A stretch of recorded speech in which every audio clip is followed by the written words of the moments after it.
तो भाई वो पृथ्वी वैसी ही है। धरती भी तो तुमको धारण करती है, धरती तुमको सब कुछ देती है, कोयला देती है, तांबा देती है, सोना देती है, लोहा देती है, पेट्रोल देती है, ऑयल देती है, गैस देती है, तुमको अन्न देती है, तुम्हारे लिए फूल फल, कितने पेड़, कितने पहाड़, ऐसे ऐसे पहाड़ बनाती है, वहां बर्फ जमती है। आओ बच्चों, जैसे माँ अपनी गोद में लेती है उसी तरह पृथ्वी माता ऐसा ऐसा ऐसा सजाती है तुम्हारे लिए सब नजारा, और कहती आओ बच्चों, क्योंकि तुम्हारा शरीर पृथ्वी से ही तो पैदा हुआ है, तुम पार्थिव ही तो हो। लेकिन उस मां का जब शोषण करने पर उसके बच्चे उतर जाते हैं, उसी मां को भोग्या समझने लगते हैं और घिनौनी हरकतें करते हैं, ये आसुरी वृत्ति जब बढ़ने लगती है पृथ्वी पर और पापाचार बढ़ने लगता है, तब पृथ्वी से सहा नहीं जाता, रहा नहीं जाता, और वो गाय का रूप लेकर जाती है देवों के पास, अपना दुखड़ा रोती है कि क्या होगा इन मानवों का, ऐसे ही जिएंगे क्या और आपस में मरेंगे, ऑयल के लिए लड़ेंगे मरेंगे, मेरे देश की सीमा ये, मेरे देश की सीमा ये, किसी के देश की सीमा के अंदर घुस जाओ, नहीं नहीं हमारा तो यहां तक है, और लड़ेंगे और मरेंगे। ये क्या हो गया है मानवों को? जब तक भगवान नहीं आएंगे तब तक सबके विचार बदलने वाले नहीं, सबके हृदय निर्मल होने वाले नहीं। कोई एक ऐसी बंसी बजे प्यार की और ऐसी कोई गीता निकले जो लोगों की बुद्धि में प्रज्ञा का प्रकाश कर दें, कोई ऐसा प्रेम जगा दें हर व्यक्ति के दिल में, मानवों के दिलों में, कि वो जो कहे लोग माने। ये तो भगवान ही कर सकते हैं। ठाकुर आएंगे, चलो जाकर मनाते हैं। ब्रह्मादि सब देव, गोरूप धारिणी पृथ्वी, सब गए क्षीर सागर, तत्र गत्वा जगन्नाथम देवदेवम वृषाकपिम पुरुषम पुरुष सुक्तेन उपतस्थे समाहिता। सभी ने जाकर के पुरुष सुक्त से भगवान की स्तुति करी और आकाश में आकाशवाणी हुई, हे देवताओं, अपने अंश समेत मैं यदुवंश में प्रकट होऊंगा, पृथ्वी का भार हरूंगा, दैत्यों का दमन, साधुओं का परित्राण और धर्म का संस्थापन करूंगा। क्योंकि यदा यदा हि धर्मस्य ग्लानिर्भवति भारत अभ्युत्थानम अधर्मस्य तदात्मानं सृजाम्यहम् परित्राणाय साधूनां विनाशाय च दुष्कृतां धर्म संस्थापनार्थाय संभवामि युगे युगे, संभवामि युगे युगे, संभवामि युगे युगे।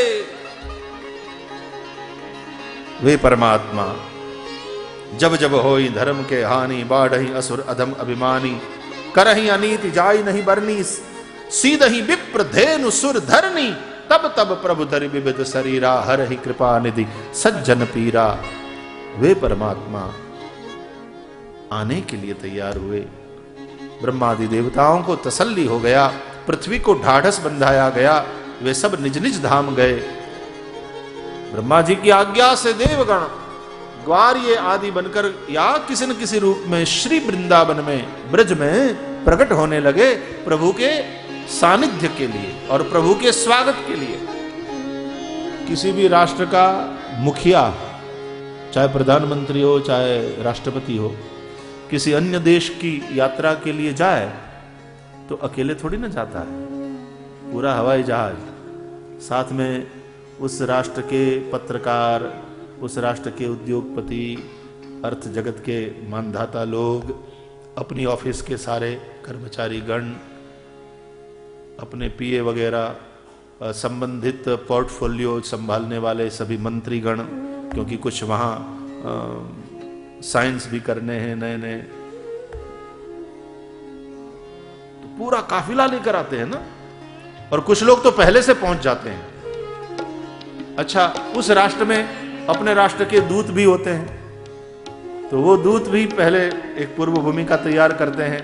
वहाँ के एम्बेसडर, वहाँ की हमारी एम्बेसी पूरी एक भूमिका तैयार करती है, और फिर भारत से संबंधित जो सचिव हैं या वो काम संभालने वाले जो लोग हैं वो पहले आ जाएंगे, तैयारी करेंगे। बस उसी प्रकार भैया भगवान के आने से पहले भगवान के जो दूत हैं, संत लोग, साधु लोग, वो पहले पूर्व भूमिका तैयार करते हैं। फिर भगवान के कुछ परिकर पहले आ जाते हैं। देखो यहां भी शेष नारायण पहले आ गए, राधा रानी पहले आ गई, पता है? रामावतार में सीता जी तो बाद में, लेकिन राधा रानी पहले आ गई। राधा रानी कन्हैया से बड़ी है।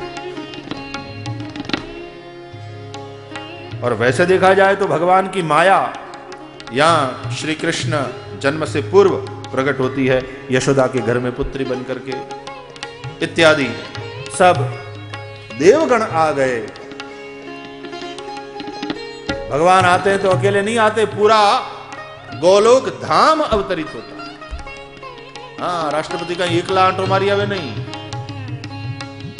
यानी आंखों काप लो।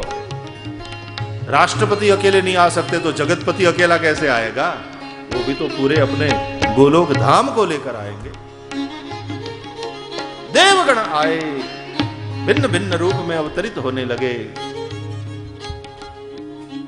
यहां मथुरा में देवक की पुत्री देवकी के साथ वसुदेव जी का विवाह हुआ, दायज दिया गया, कन्या को विदा किया गया।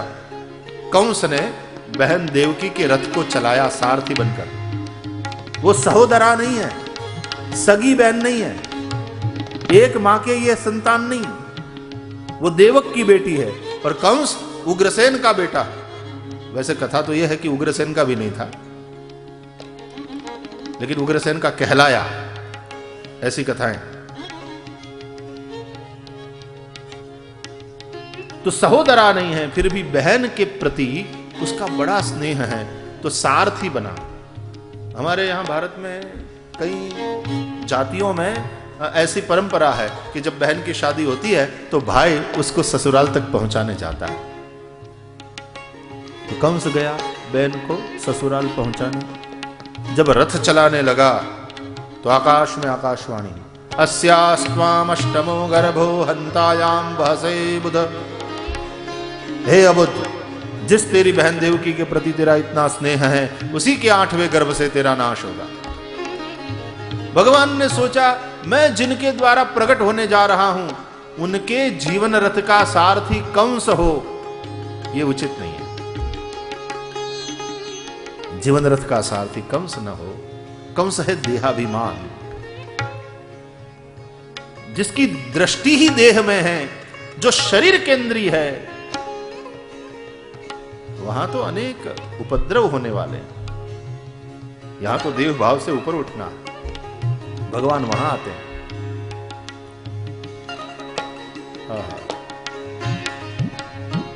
इसके 8वें गर्भ से तेरा नाश होगा। ये सुनते ही कंस ने रथ रोका।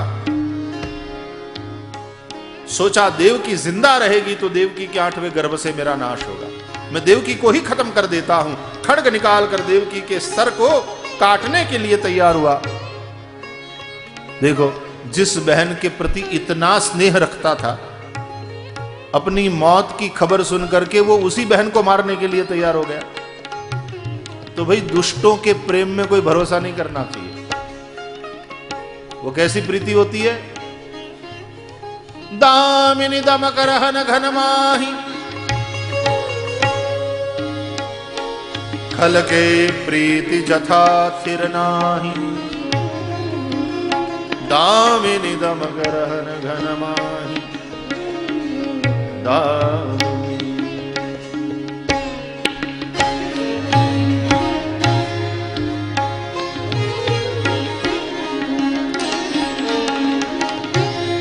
जिस प्रकार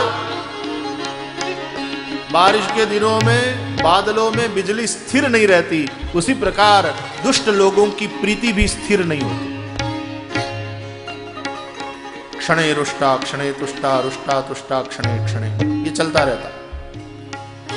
कब खुश हो जाए और कब गुस्सा हो जाए कोई भरोसा नहीं। वसुदेव जी ने देखा तो हाथ पकड़ लिया कंस का, मैं पति हूं इसका।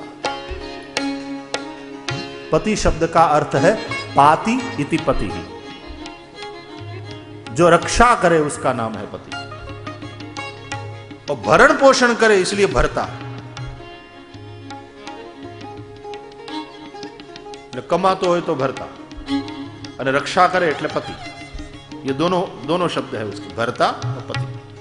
कमाकर खिलाए, परिवार का पोषण करे, भरता, और पोषण के साथ साथ रक्षण भी करे, इसलिए पति। तो पत्नी की रक्षा ये पति का दायित्व है। हाथ पकड़ लिया, तुम लोगों ने इस कन्या का मुझे दान किया, दान में दी हुई वस्तु न वापस ली जा सकती है न वो मिटाई जा सकती, यह अधर्म होगा।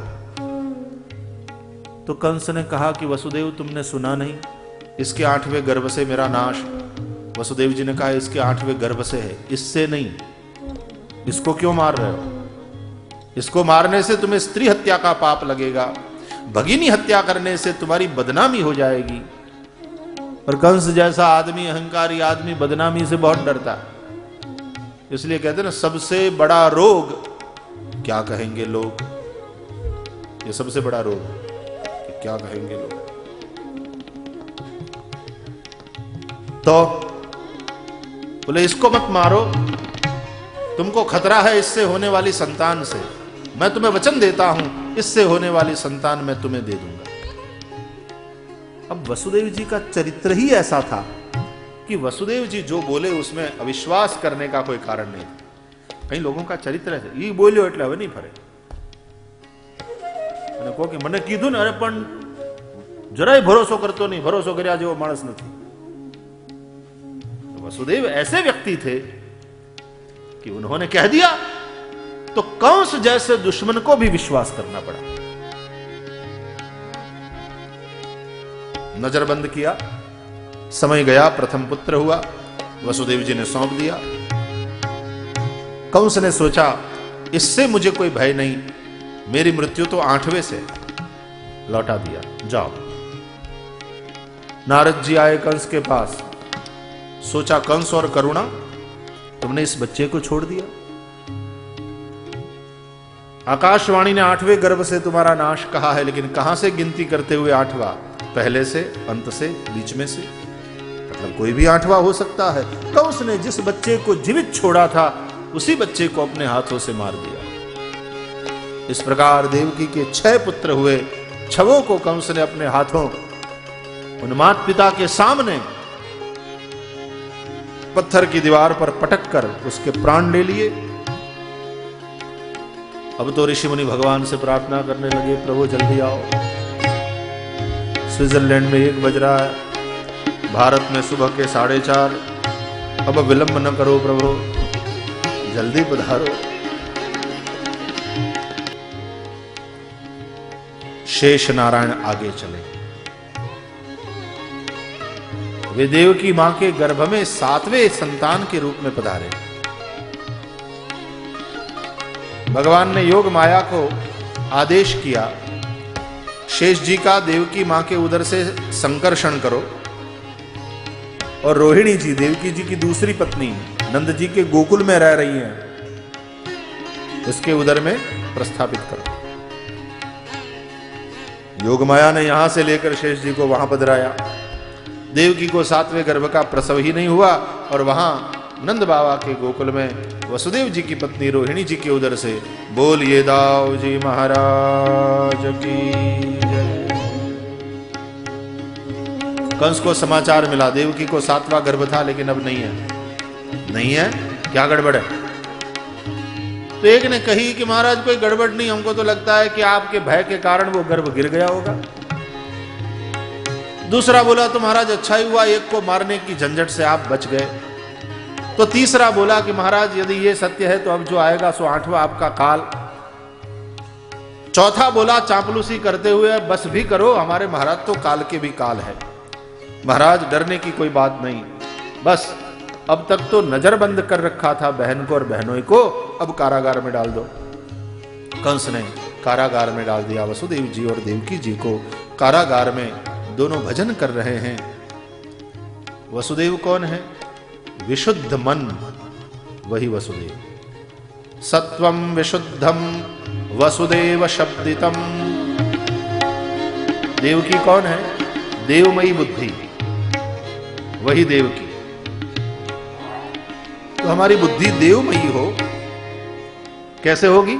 सत्संग के सातत्य से। और मन वसुदेव यानी विशुद्ध मन कैसे होगा? सत्कर्म के सातत्य से। सत्संग से बुद्धि देवमयी, वही देव की, और सत्कर्म से अच्छे काम में लगे रहने से मन शुद्ध, वही वसुदेव। और उन्हीं से भगवान का प्रागट्य है भैया। मन और बुद्धि ये दोनों बड़े महत्वपूर्ण हैं। इसलिए गीता में भगवान कहते हैं मय्येव मन आधत्स्व मयि बुद्धिम निवेशय। तो इसका परिणाम बोले निवसिष्यसि मय्येव अतः ऊर्ध्वम न संशय।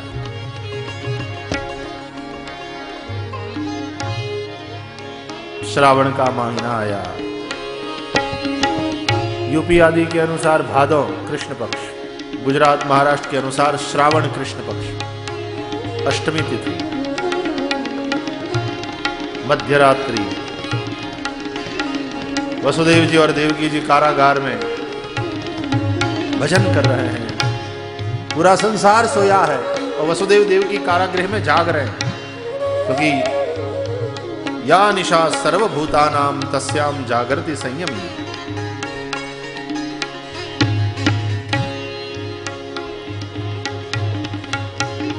सबसे पहले भगवान वसुदेव जी के मन में प्रवेश किए। विशुद्ध मन में ठाकुर जी का आविर्भाव, आनंद आविर्भाव, भगवत तत्व का आविर्भाव। मन तो वहां नहीं पहुंच सकता, लेकिन वो चाहे तो मन में अनुभूति बनकर उतरेगी। वो चाहे तो कुछ भी कर सकता, हमारा मन उसको नहीं पकड़ सकता, लेकिन वो चाहे तो मन में उतर सकता। वसुदेव जी में पधारे और मानो साक्षात सूर्य नारायण कारागार में बैठे हों, ऐसे तेजोमय हो गए श्री वसुदेव जी। देवकी जी ने अपने पति को देखा, ऐसा तेज कभी अपने पति में देखा नहीं था। दर्शन करती रही और तब वसुदेव जी के भीतर से एक दिव्य ज्योत निकली और श्री देवकी जी के अंदर समा गई। मानो वो दिव्य चेतना देवकी जी के उदर में पधार गई। सा देवकी सर्व जगन निवास निवास भूता नितराम नरेजे। भोजेन्द्र गेहेग्निशिखे वरुद्धा सरस्वती ज्ञान खले यथा सती।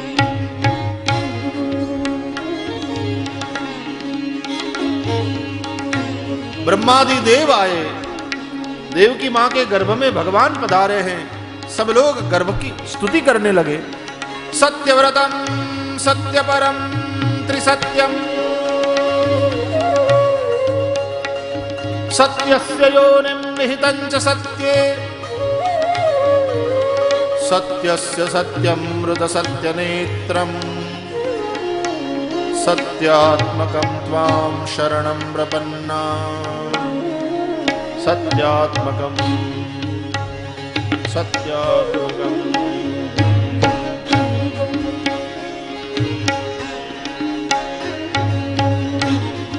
देवगण गर्भस्तुति करके गए।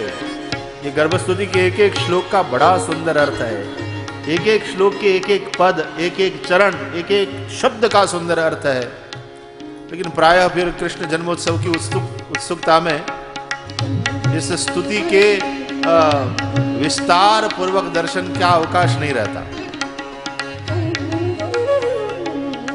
देवगण स्तुति कर करके विदा हुए। अथ सर्वगुणोपेतः कालः परमशोभनः। यर्ह्येवा जन जन्मर्क्षम शांतरक्ष ग्रहतारकम। योग लग्न ग्रहवार तिथि सब अनुकूल हुआ, परम शोभायमान वो समय आया, दसों दिशाएं प्रसन्न हुई, आनंद उत्सव मनाने लगी। दिशाओं को पता नहीं कौन दिशा से आएंगे। पूरब ये सोच रही है मेरे में भगवान प्रकट हो जाए, दक्षिण ने सोचा अरे मेरे से यदि प्रवेश करें तो मेरी महिमा बढ़ जाए, पश्चिम ने सोचा अस्त अस्त अस्त ही होता है, आज एक नया सूरज उग जाए मेरे अंदर, मुझसे मेरी महिमा बढ़ जाएगी। पूरब ने सोचा उदय तो पूरब से ही होता है, मेरा तो अधिकार बनता है। उत्तर ने सोचा अरे मैं ही तो सर्वोच्च हूं।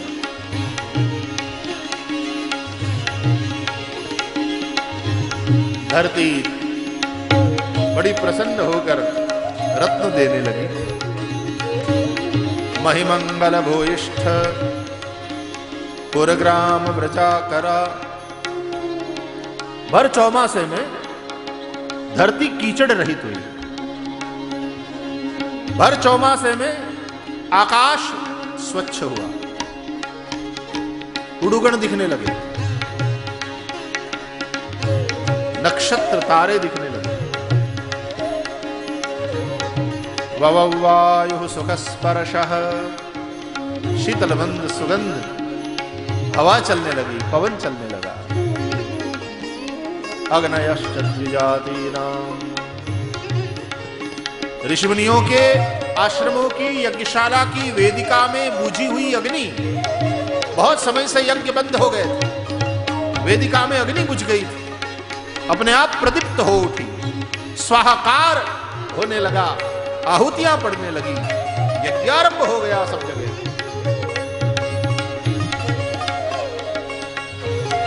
भर चौमासे में नदी और नालों में, झरनों में नीर निर्मल बहने लगा, जैसे यहां स्विट्जरलैंड में बह रहा है, बड़ा निर्मल, नदी में, सरोवर में, झरनों में। रात के समय में कमल खिल गए जमुना जी में, रात के समय में भंवरे गूंजने लगे, पांचों महाभूत शुद्ध हो गए। जब भगवान के प्रागट्य की घड़ी समीप आती है, पांचों महाभूत से बना हुआ हमारा शरीर परम शुद्ध हो जाता है। योगी का शरीर एक हल्कापन, एक दिव्यता का अनुभव करता है। सब कोश, सातों धातुएं, पांच महाभूत सब शुद्ध हो जाता है।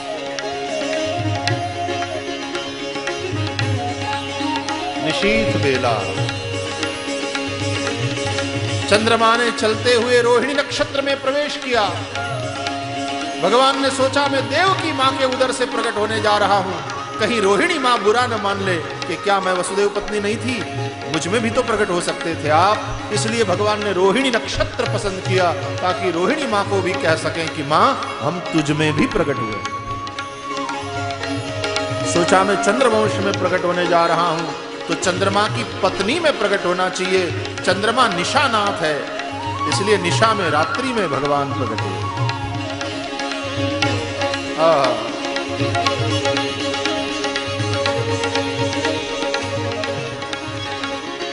मुमुर्चुर्मुनयो देवा सुमनांसि मुदान्विता, मन्दं मन्दं जलधरा जगर्जूरनुसागरं, निशीथे तमोद्भूते जायमाने जनार्दने, देवक्यां देवरूपिण्यां विष्णुः सर्वगुहाश, आविरासित यथा प्राच्यां दिशिन्दूरिव पुष्कलः। एक दिव्य तेज, और उस तेज के वलय में एक दिव्य सुंदर मूर्ति वसुदेव और देवकी जी ने कारागार में देखी। तमद्भुतं बालकमं भुजेक्षणं, चतुर्भुजं शंख गदार्युधायुधं, श्रीवत्सलक्ष्मं कलशोभिकौस्तुभं, पीताम्बरं सान्द्रपयोधसौभगं, पीताम्बरं। सुंदर चतुर्भुज मूर्ति को देखा, श्याम है वर्ण, कमल समान बड़े बड़े लोचन हैं, गले में दिव्य पुष्पमाला है, पीला पीतांबर है, बाजूबंद है, शंख चक्र गदा पद्म धारण किए हैं, मंद मंद मुस्कान है। वसुदेव जी और देवकी जी ने भगवान को चतुर्भुज रूप में प्रकट देखकर दोनों ने प्रणाम किया और दोनों ने बारी बारी स्तुति करी और एक मधुर आवाज सुनाई पड़ी, हे मां, हे पिता, मैं आपके घर पुत्र बनकर आया। आप जब प्रश्नी और सुतपा थे, आपने बहुत तपस्या किया था। उस वक्त मैंने आपको वचन दिया था 3 बार मैं पुत्र बनकर आपके घर आऊंगा। उस समय जब मैं आया तो मैं प्रश्न गर्भ कहलाया, फिर आप कश्यप और अदिति बने, तब भी मैं दूसरी बार आपका पुत्र बनकर आया, वामन कहलाया। अब आप वसुदेव और देवकी के रूप में प्रकट हुए हैं। अब यह तीसरी बार मैं आपके पुत्र के रूप में आया हूं। धन्य हो गए मां और हे पिता संबोधन सुनकर के। जो जगत का कारण है वो मुझसे प्रकट होने जा रहा है, देवकी जी ने सोचा। जो जगत का बाप है वो मुझे पिता कहकर संबोधित कर रहा है। बड़े धन्य हुए। लेकिन प्रमुदित देवकी जी बोली, प्रभु झूठ ना बोलिए। भगवान ने कहा, झूठ? और मैं तो सत्यव्रत हूं। अभी तो आप लोगों ने, अभी देवताओं ने आकर के स्तुति करी थी, सत्यव्रतम सत्यपरम त्रिसत्यम सत्यस्य योनिं निहितं च सत्ये सत्यस्य सत्यमृत सत्यनेत्रम सत्यात्मकं त्वां शरणं प्रपन्नम्।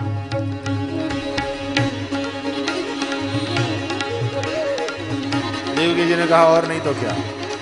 आपने ये कहा कि मैं पुत्र बनकर आया हूं, लेकिन ये रूप तो पिता का बनाया। हमारे बेटे 4 हाथ वाले नहीं होते, और हाथ में ये शंख चक्र गदा पद्म ये क्या सब धारण कर रखा है। हमारे बच्चे खिलौने लेकर पैदा नहीं होते। खिलौने तो हम देंगे, ये क्या हाथ में धरा है? यहां आए हो इस देश में तो कायदे से आओ। जिस देश में जाते हो इमिग्रेशन क्लियरेंस होता है, उस देश के कायदे कानून लागू पड़ते हैं। Follow the rules and enjoy your stay. यहां आए हो तो यहां के कायदे, यहां के कानून से। ये क्या पकड़ा है हाथ में, क्या धरा है? छोड़िए। भगवान मुस्कुराए, चारों हाथ से शंख चक्र गदा पद्म गायब। देखो मां, अब मेरे हाथ खाली है। ठीक है, वसुदेव जी, देवकी जी बोली, लेकिन हमारे बच्चे 4 हाथ वाले नहीं होते, 2 हाथ वाले होते। 4 हाथ वाले बच्चे को देखेगा तो लोग मेरी मस्करी करेंगे, देवकी तूने भी क्या बच्चा पैदा किया, 4 हाथ वाला। तो भगवान की 2 भुजा गुम हो गई, द्विभुज हो गए भगवान। तो 1000 हाथ वाला वो चतुर्भुज अब द्विभुज भी बन गया। अब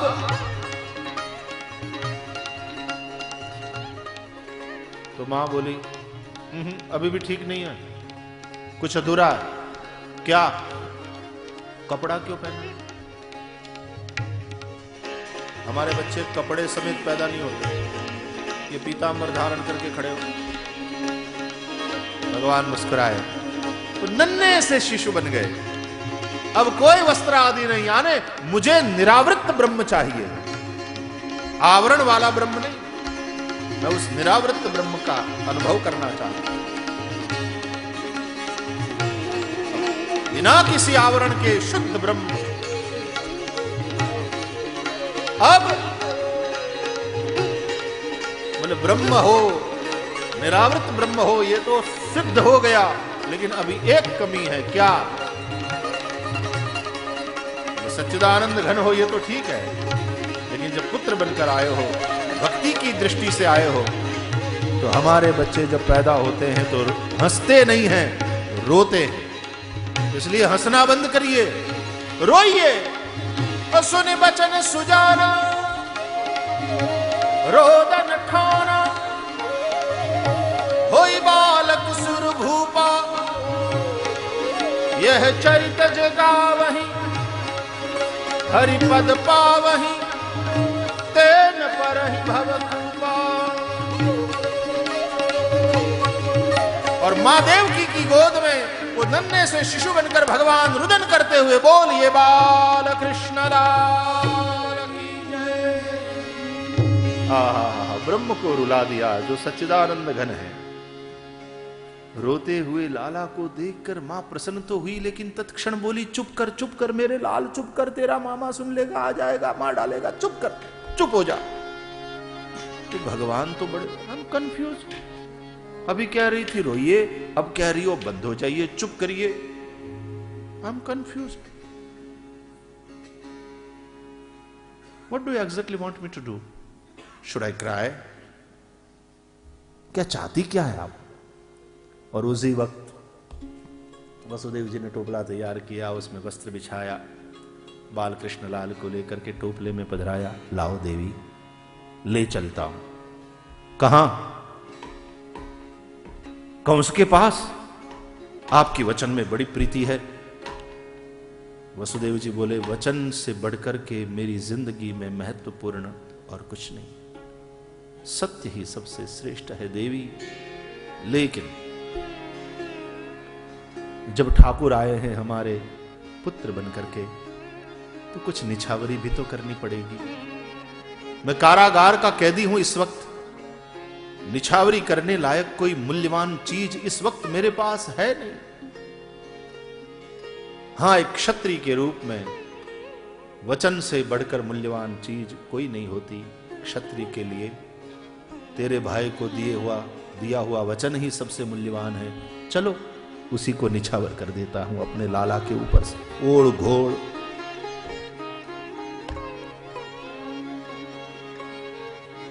देखो, हकीकत में वसुदेव जी ने सत्य नहीं छोड़ा, सत्य की ही रक्षा की है। वो फिर चर्चा करेंगे। टोपले में पधराया बाल कृष्ण लाल को, टोपला मस्तक पर। कहां? बोले नंद के घर। रोहिणी वहां है, रौहिणेय दाऊ भी वहां है, उसके साथ साथ ये पलेगा। खानदान आहर ने खोरडू छे, मरी जाशे पर मोढ़ू नहीं खोले। आहा, रात के अंधकार में टोपले में बाल कृष्ण को, अपने लाला को पधरा कर वसुदेव जी चल दिए। ठाकुर जी की कृपा, योग माया ने अपनी लीला दिखाया। सब द्वारपाल सोए हुए हैं, द्वार खुल गए, वसुदेव जी बाहर निकले। बारिश हो रही है, बिजुली चमक रही है, उसमें अपने मार्ग को ढूंढते हुए वसुदेव जी श्री यमुना जी के तट पर, जमुना जी में बाढ़ आई, गागर में सागर भर आया। देखो ब्रह्म यशोदा के घर आया, अरे यमुना भरने लगी उछाले, आज सागर स्वयं नदी तक आया। बूंद में मेघ सिमट कर आया, ब्रह्म यशोदा के घर आया। वसुदेव जी ने श्री यमुना जी में प्रवेश किया, जमुना जी बढ़ने लगी। ठाकुर जी के चरण का स्पर्श करने के लिए उत्सुक हैं, बढ़ रही हैं, खींच रही है अपने तेज प्रवाह में वसुदेव जी को। संभलना मुश्किल हो गया है वसुदेव जी के लिए। और तब मानो कन्हैया टोपले से अपना चरण बाहर निकाल करके उस भावावेश में भूल गई है भान, उस जमुना को मानो पांव का अंगूठा लगाकर कह रही है, कूल डाउन, संभलो संभलो। और भगवान के चरण का स्पर्श पाकर मानो श्री यमुना जी शांत हो गई और वसुदेव जी उस पार सुरक्षित गोकुल में पधारे, नंदालय में पधारे। यशोदा जी जहां सोई थी गहरी नींद में, वहां टोपला उतारे, लाला को उठा करके यशोदा के पास पधराए। और यशोदा ने एक सुंदर पुत्री को जन्म दिया था, योग माया पुत्री बनकर आई है यशोदा के घर। उस पुत्री को टोपले में पधराया। जैसे गए थे लौट आए वापस श्री मथुरा में।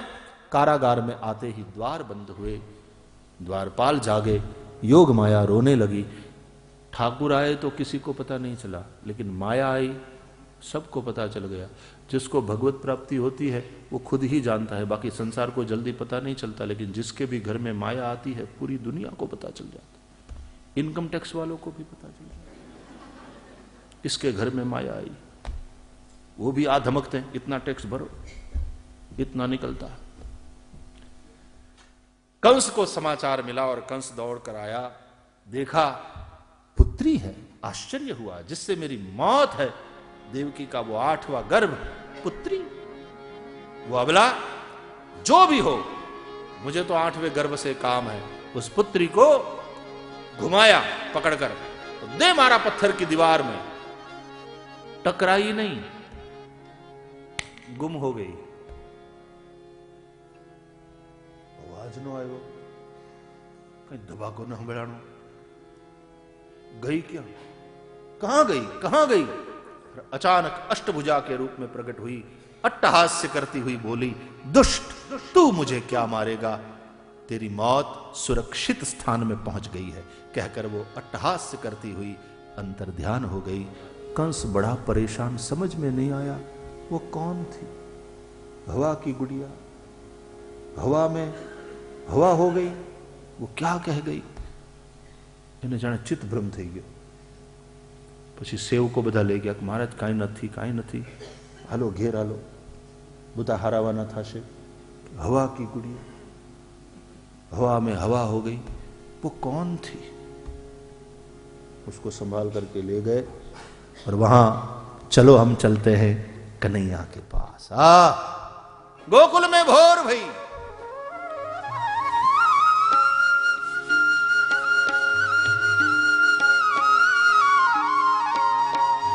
ब्राह्म मुहूर्त, रात भर बादल बरसे हैं।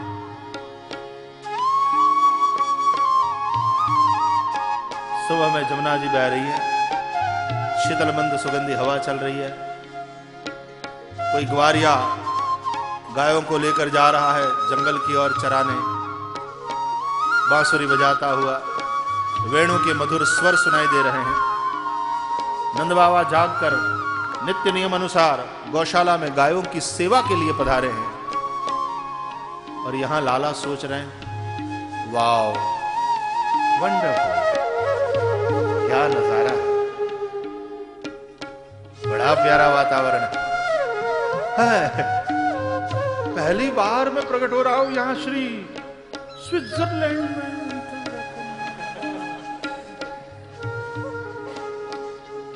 क्या बात है, वाओ, ये यही यमुना है क्या, ये गोवर्धन। और गायों के गले की घंटी यहां भी सुनाई दे रही है।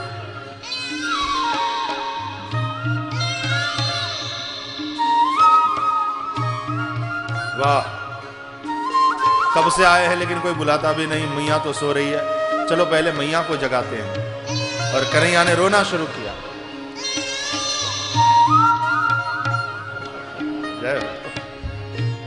शिशुरदन सुनकर के मां यशोदा जागी, सुंदर लाला को देखकर अपनी गोदी में भर लिया, आनंद उल्लास में भर गई। मां कुछ बोल न पाई। उस वक्त नंदबजी की बहन सुनंदा था उसका नाम। भाभी को बच्चा होने वाला है, सो भैया के घर में कामकाज में हाथ बटाने भैया के घर आई है पीहर में। जब सुबह सुबह उसने यशोदा जी के कमरे से शिशुरुदन की आवाज को सुना तो वो चौंकी, लगता है वो शुभ घड़ी आ चुकी है। दौड़ कर आई यशोदा जी के कमरे में, देखा यशोदा जी के गोद में सुंदर लाला है। भाभी ये क्या? बोले देख रही सुनंदा, ठाकुर ने कृपा की, लालो भयो है।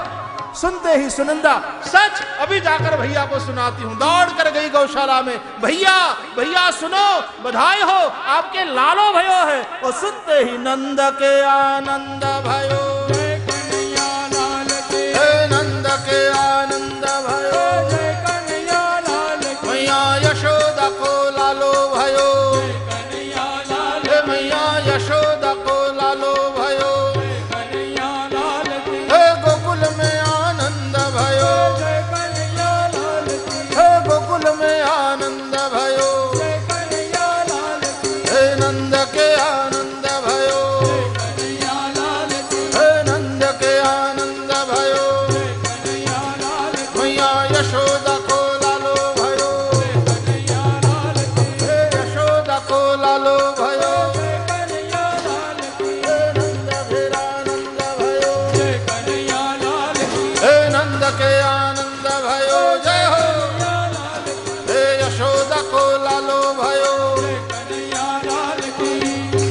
मुख्य यजमान नरेश भाई और उनका परिवार, दैनिक यजमान गोविंद भाई दौलतिया और उनका परिवार, और कृष्ण जन्म के आज के उत्सव यजमान हमारे तापड़िया जी और उनका परिवार सब मंच पर आए और सब लोग भाव से कृष्ण जन्मोत्सव मनाते हुए जय हो।